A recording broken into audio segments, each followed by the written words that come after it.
সুপ্রিয় দর্শক, একটা প্রশ্ন দিয়ে শুরু করি। আপনি কি কখনো লক্ষ্য করেছেন গভীর নদী কিন্তু নীরবে বয়ে যায়, আর ফাঁকা নদী বেশি শব্দ করে? জীবনে বড় হতে গেলে সবচেয়ে আগে যেটা শিখতে হয়, চুপ থাকতে হয়, নিজেকে গড়ে তুলতে হয় নিঃশব্দে। কারণ যে মানুষটা সত্যি বড় কিছু হতে যাচ্ছে, সে আগে কাজ করে, তারপর কথা বলে। আজ আমি আপনাদের এমন কিছু মানুষের গল্প বলবো যারা চুপচাপ নিজেকে গড়েছেন, যাদের কষ্ট কেউ দেখেনি, যাদের চোখের জল কেউ মোছায়নি, কিন্তু একদিন পুরো পৃথিবী তাদের নাম জানল। জীবনের বাস্তবতা। আমরা এমন এক সময় বেঁচে আছি যেখানে মানুষ কাজের আগেই প্রচার চায়, সাফল্যের আগেই বাহুবা চায়, কিন্তু ইতিহাস বলে যারা আগে প্রচার চায় তারা পরে হারিয়ে যায়, আর যারা আগে নিজেকে গড়ে তোলে তারা ইতিহাস হয়ে যায়। নিজেকে গড়ার সময়টা খুব নিঃসঙ্গ। বন্ধুরা দূরে চলে যায়, পরিচিতরা হাসে, আত্মীয়রা বলে এত পড়ে কি হবে, এত কষ্ট করে লাভ কি? এই সময়টাই আসলে আপনার আসল পরীক্ষা। আব্রাহাম লিঙ্কনের গল্প। আব্রাহাম লিঙ্কন একজন মানুষ যিনি একের পর এক ব্যর্থ হয়েছেন। ব্যবসায় ব্যর্থ, নির্বাচনে হেরে গেছেন, পরিবারে শোক, দারিদ্র্য, অবহেলা, কিন্তু তিনি একদিনও হাল ছাড়েননি। তিনি কাউকে দোষ দেননি, ফেসবুকে স্ট্যাটাস দেননি, ইউটিউবে লাইভে এসে কাঁদেননি। তিনি চুপচাপ নিজেকে গড়েছেন। আর ফলাফল? একদিন তিনি হলেন আমেরিকার প্রেসিডেন্ট। এপিজে আব্দুল কালামের গল্প। একজন গরিব মায়ের ছেলে, যিনি ছোটবেলায় খবরের কাগজ বিক্রি করতেন। তার বন্ধুরা যখন খেলায় মত্ত, কালাম তখন পড়তেন। লোকেরা হাসত, বলতো এই ছেলেটা বিজ্ঞানী হবে।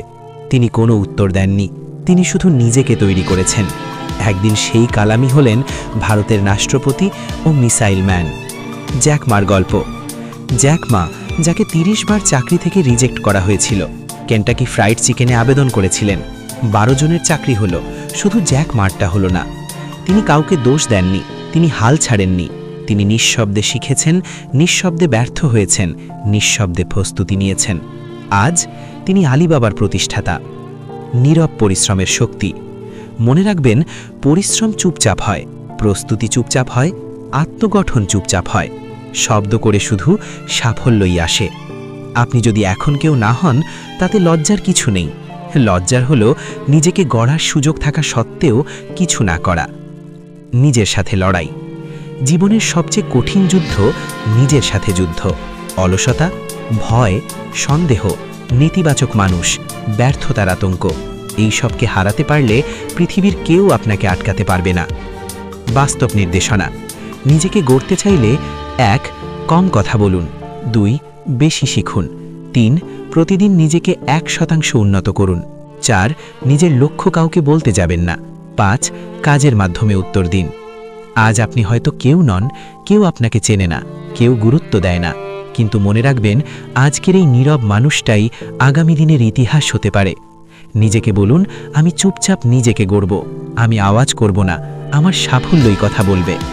একদিন যারা আজ আমাকে অবহেলা করছে, তাদেরকে দিয়েই আমি বলাবো।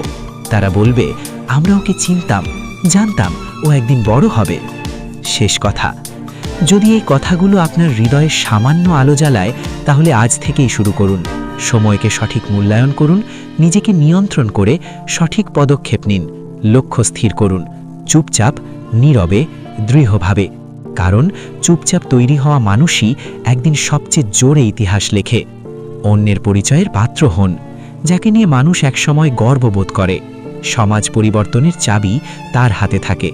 এই সমাজ, এই পৃথিবী, সবাই যাকে অনুসরণ করতে চায়। তাই আসুন পরিবর্তনের শপথ নিই, নিজেকে গড়ি, নিজেকে তৈরি করি, কথা নয় কাজে প্রমাণ করি, আমি পারবো, আমি পেরেছি, আমাকে পারতেই হবে। প্রিয় বন্ধুরা, আজকের এই পর্যন্তই। আবার দেখা হবে নতুন কোনো গল্প, নতুন কোনো ভিডিও নিয়ে। আজকের এই ভিডিও যদি আপনাদের একটুও ভালো লাগে, অবশ্যই চ্যানেলটিকে সাবস্ক্রাইব করে আমাদের সাথেই থাকবেন।